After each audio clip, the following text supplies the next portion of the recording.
Welcome to the Authority Podcast, Plumbing and Mechanical. When talking about the built environment, we would do well to remember, we shape our buildings, and afterwards, our buildings shape us. Therefore, on each episode, we'll discuss the latest trends from IAPMO in plumbing and mechanical safety, sustainability, and resiliency. Join me, your host, Christoph Lohr, and together we'll explore the ways we can make our buildings shape us for the better.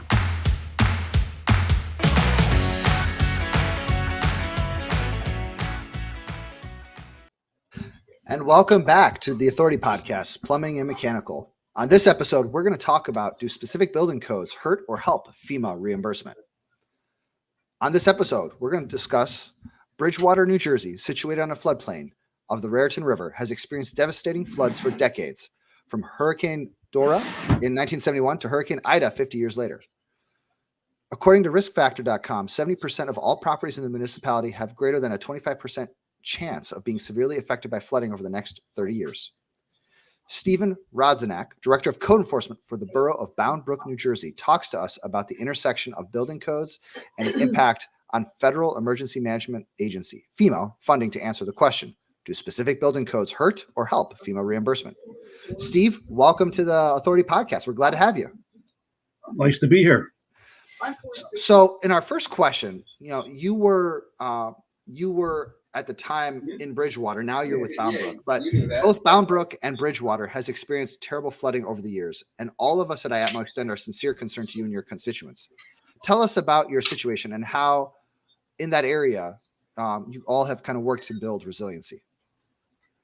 Well, the first part of that is to deal with you're dealing with FEMA, you're dealing with the floodplain administrator for your municipality and floodplain manager, to make sure that you have the latest FEMA flood maps so that any new construction that's going on meets the minimum flood elevation requirements plus the 1 foot of freeboard, basically 1 foot above whatever the flood elevation is.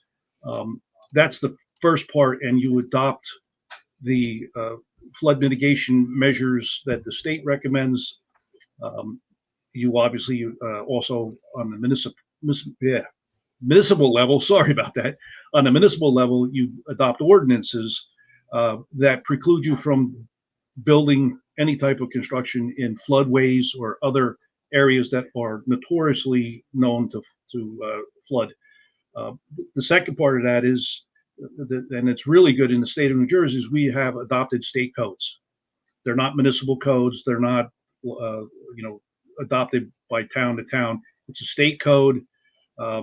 We have the ICC codes, the National Standard Plumbing Code in New Jersey, and those address, and I joke about this when I teach classes, is that our codes are a history book of everything that's ever gone wrong.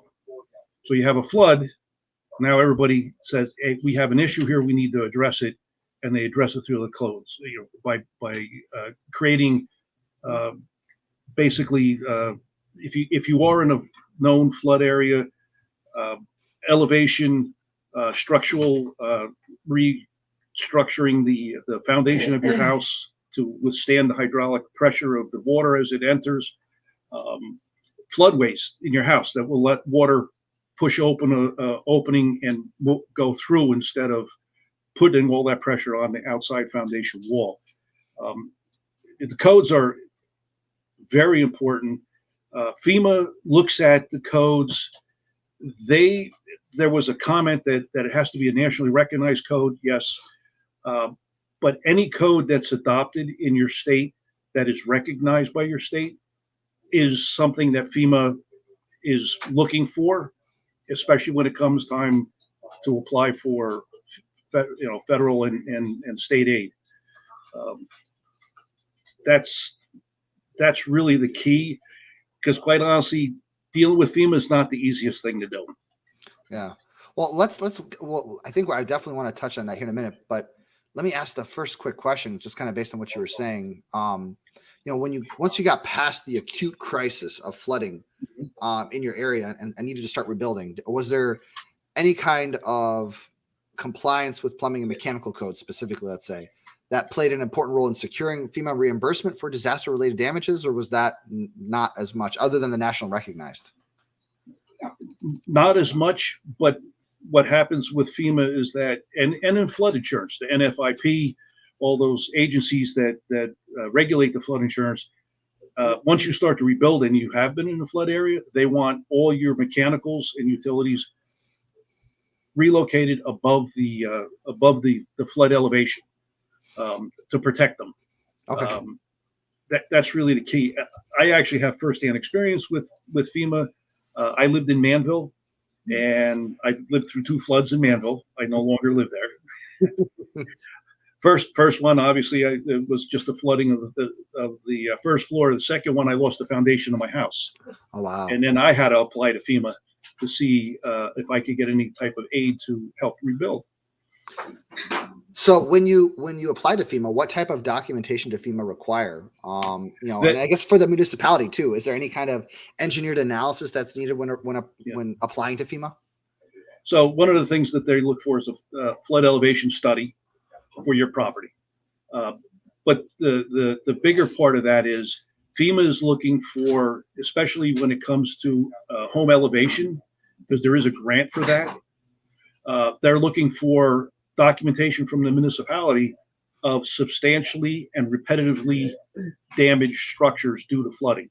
Mm. That's a big key for being able to obtain any kind of grant or federal FEMA money. Interesting. So that's the municipality. So in Bridgewater and Bound Brook, it's happened here also. I was out with FEMA for 3 weeks straight, going to houses, and they were dropping off applications to the impacted residents. The application is an application for FEMA, and then there was an appeal application because in Irene, it was a tropical storm. FEMA doesn't cover tropical storms. So they were going to get denied, but then they have to appeal. So you see, it's a complicated process sometimes. That's really helpful. And with it being a complicated process, then, can you shed a little bit of light on timelines? In other words, from the time you submitted to FEMA, how long did it take to actually receive funds from FEMA for in these cases? Sometimes months. Mm. And that's probably the shortest time period I heard is months. I've heard people that have gone almost as much as a year to get any type of federal funding. And for me, when I applied, I was denied because I can obtain money through a private lending institution because I have the financial capability of doing that. So it's the FEMA money is really for the people who don't have the financial wherewithal to be able to go other avenues. Is what we've experienced, at least. I'm part of it, the LEPC, Local Emergency Planning Committee. So the flood happens, we go out and we start looking at all the houses and evaluate it. As a construction official, I'm determining whether a house is unsafe. We post them if required. We also work with the Red Cross and other agencies to find alternate locations for these people temporarily until they can get a hold of their insurance companies, or the FEMA comes in and offers money and locations for them to relocate temporarily, at least. They are good at that. FEMA set up a command center in one of the other municipalities that wasn't affected for everyone to go to start their application process. It was done right away. It's after you file the application process that things tend to slow down. Mm. It is unfortunately it's the federal government, and things do not run quickly. But they are there and they do show up, and all the other emergency outside agencies show up. The big key for rebuilding is really new modern building codes that address these issues. You look at foundation walls, you're building in an area that's prone to flooding, and you're allowed to rebuild your home. You want to make sure that you follow the codes, because now you have rebar that's required every so many feet in the wall for unstable backfill is what they call it. But in this case, you're trying to protect against hydraulic pressure collapsing the wall. So the building codes address a lot of that. That makes that. Oh, go ahead. Sorry, Steve. Go ahead, Steve. No, the idea is that it addresses it. It gives you a robust foundation, something that's going to be more stable, more structurally sound, and hopefully prevent the major catastrophic events like I did with a failed foundation wall. That makes sense. So really, a lot of this is it seems like there's a system in place. I mean, it's not the fastest moving. Anytime you have a large organization, things move slow. Obviously, the federal government, and it's a very large organization in that sense. But other than slow moving, I mean, has there was Bound Brook or Bridgewater, any of the other ones that you've been at, have any of the municipalities been denied funding by FEMA? Well, there's two different issues that are on there. You're talking about residential applicants, and you're talking about the municipalities seeking funding to help build and make their infrastructure more robust. Okay. And so I already touched base on that. It is a complicated process for homeowners. Let's be realistic. It's no different than code enforcement. The first time somebody gets a permit for a water heater is the first time they've ever had experience. They've just had a flood. Everything, they're emotional. Things are bad. They're going. The people there I will say this: the people that were processing the applications took the time and they realized that these people are emotional and they just lost all their personal belongings, and they took the time to explain the process to them thoroughly so they understood it, so they weren't frustrated before they left.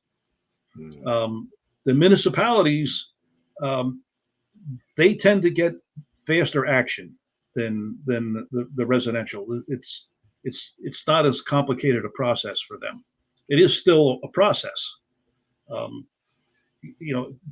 in most cases, the municipality is not really looking for money. They're looking for help for their residents, is what they're really trying to do. Because what's their first job?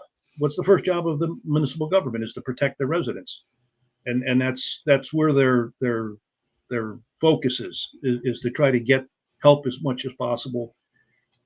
Call senators, assemblymen, anything it takes to get the right people there. During Manville's floods, Bridgewater, even Bound Brook, the National Guard was sent out right away, making sure that there wasn't looting or anything else going on. So the federal government does respond. It's on the back end where it starts to slow down a little bit. Yeah. And really what I'm hearing from you is, the considerations are not so much building codes. Again, you kind of mentioned at the start, it's mostly it's a recognized building code of some kind, plumbing, mechanical, building, fire, whatever, electrical. It's more about, are you located in a floodplain? That's where the perhaps some of the challenges can come in, and that's something that's obviously outside of building code enforcement per se. A lot of that gets addressed with municipal ordinances. I was in Bridgewater. I was the floodplain administrator and manager for a period of time. That's a job really for engineers. The engineers and floodplain guys, they talk a different language than construction guys. So it's a little bit more complicated for a layman like myself. An engineer understands everything. Freeboard, who would ever thought, what is freeboard? Freeboard is the distance above the floodplain, the flood elevation. So those are terminology that you would not expect, right? Yeah. You think somebody's talking about a skateboarder or something, but it's actually dictating how high above that flood elevation you have to build. Again, but the building codes address the issues that arise from high water. If you're in that area, and I know in Manville, they actually built some houses in a flood area, not too far from where I used to live. But they had to raise the first floor living area above that flood elevation. That's determined by FEMA. In Bound Brook, we have a levee system that was installed to alleviate some of the flooding here in town. It was built by the Army Corps of Engineers. It was actually given over to the DEP for maintenance and repair. So it lowered the flood elevation in this area. It's I believe it's 29 feet in this area right now. Gotcha. It was 39, which would have made any type of development impossible to do, because you need an evacuation route, and at 39 you wouldn't have that evacuation route. Gotcha.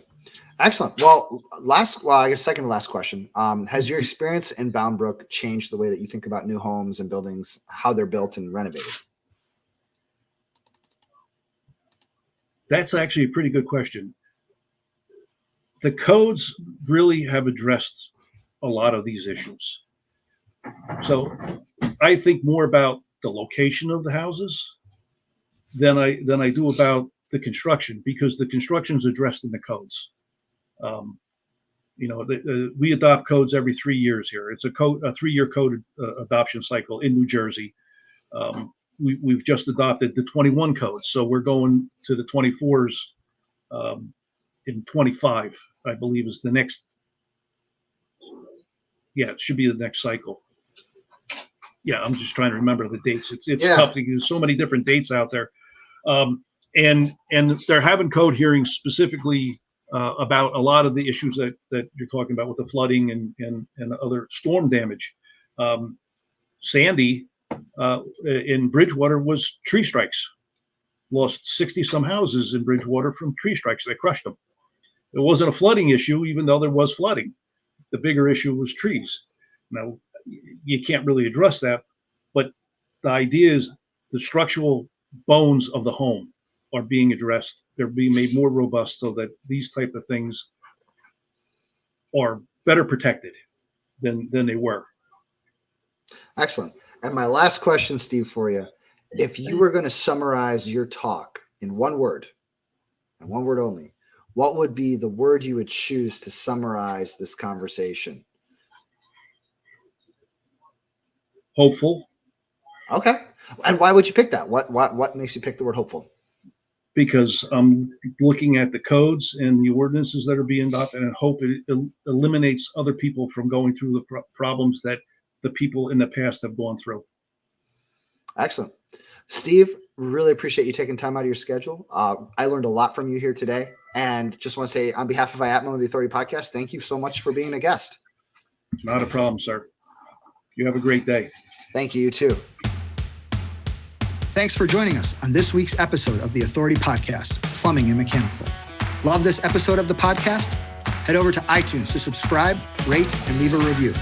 Please follow us on Twitter @AuthorityPM, on Instagram @TheAuthorityPodcast, or email us at iapmo@iapmo.org. Join us next time for another episode of the Authority Podcast, Plumbing and Mechanical. In the meantime, let's work together to make our buildings more resilient and shape us for the better.